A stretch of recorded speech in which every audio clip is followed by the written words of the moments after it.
Bonjour et bienvenue à la web radio de Cousteau. Ici, Anissa. Je suis en CM2 et je suis avec Cameron et James qui sont en 6e, ainsi qu'Emily et Emrys qui sont aussi en CM2.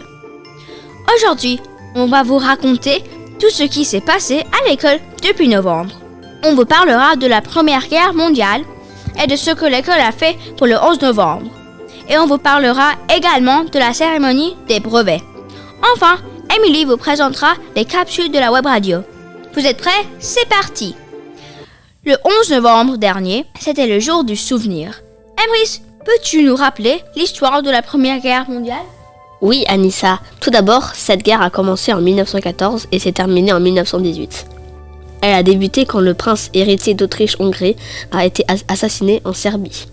L'Autriche et l'Allemagne, qui étaient alliés, ont alors attaqué la Serbie. La Russie, la France et la Grande-Bretagne sont intervenus pour défendre la Serbie et c'est ainsi que de nombreux pays se sont retrouvés en guerre. Cette guerre fut terrible. Beaucoup de soldats devaient vivre dans des tranchées où il faisait froid et où il n'y avait pas toujours beaucoup de nourriture. À partir de 1915, les deux camps ont même utilisé des gaz mortels. En 1918, les Alliés remportent la guerre. L'armistice est signé le 11 novembre et c'est pourquoi c'est devenu un jour de cérémonie importante en Europe mais aussi au Canada car beaucoup de soldats canadiens se sont battus en France et en Belgique. Anissa, peux-tu nous expliquer ce que nous avons fait à Cousteau? Bien sûr, Emrys. Le lundi 10 novembre, les élèves du CE2 à la 3e ont assisté à une cérémonie du souvenir au gymnase. Les élèves nous ont expliqué l'histoire de la Première Guerre mondiale et la signification du jour du souvenir.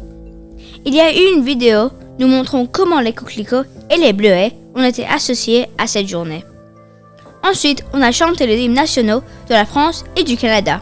Et on a terminé par 2 minutes de silence pour rendre hommage et penser aux soldats qui sont battus pour nous. Chanter les hymnes nous a tous rassemblés et fait ressentir très reconnaissants. Merci beaucoup Anissa et Emrys de nous avoir rappelé combien c'est important de ne pas oublier ce qui s'est passé. Oui, c'est de cette manière aussi qu'on pourra éviter que cela se reproduise. Il est temps, à présent, de revenir sur un autre moment fort de la période. La cérémonie de remise des brevets. James et Cameron, vous y avez assisté, je crois? Absolument. Laissez-nous d'abord vous expliquer ce que c'est le brevet.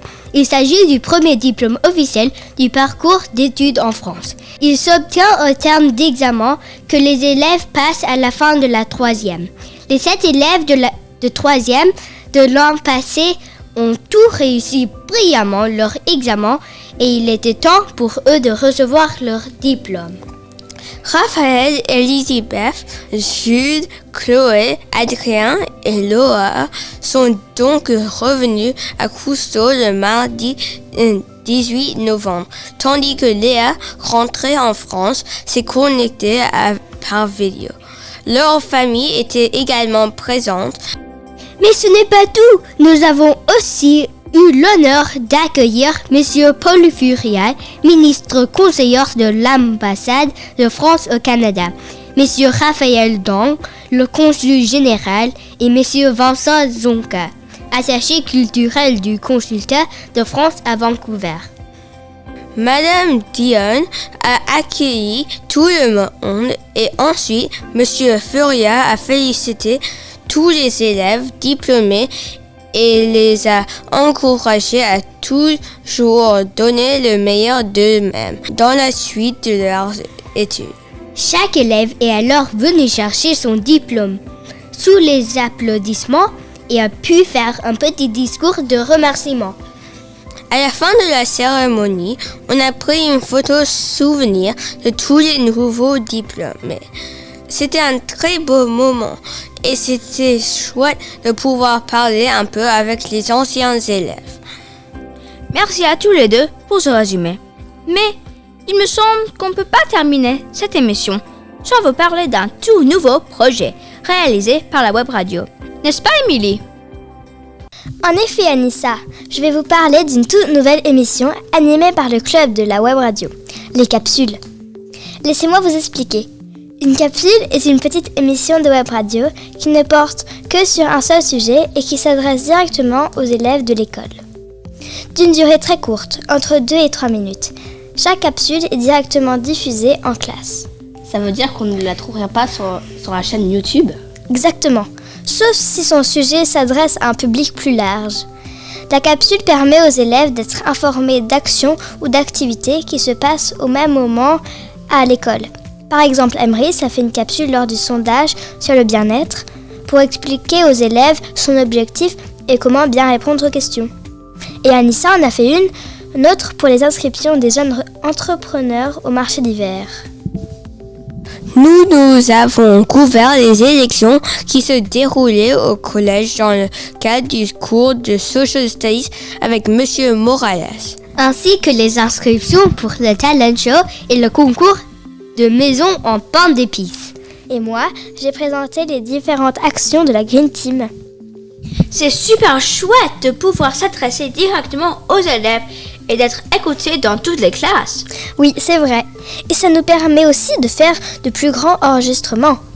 Mais celui-ci touche déjà à sa fin. Avant de terminer cette émission, on va vous raconter quelques blagues de Noël. À l'approche de Noël, un papa demande à son enfant: « Est-ce que tu as écrit au Père Noël ?»« Oui, papa. » Son fils répond. « Qu'est-ce que tu as écrit ?» Le papa demande. Je lui ai demandé de passer plus souvent. Pourquoi le Père Noël a-t-il une barbe blanche?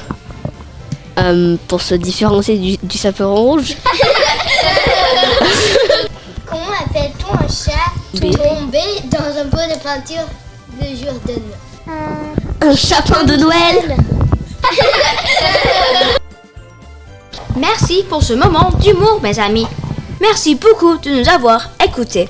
On se réjouit de vous retrouver sur la web radio de Cousteau dès l'année prochaine. Et il nous reste à vous souhaiter, de la part de toute l'équipe de la web radio, de Bonne fête de fin d'année!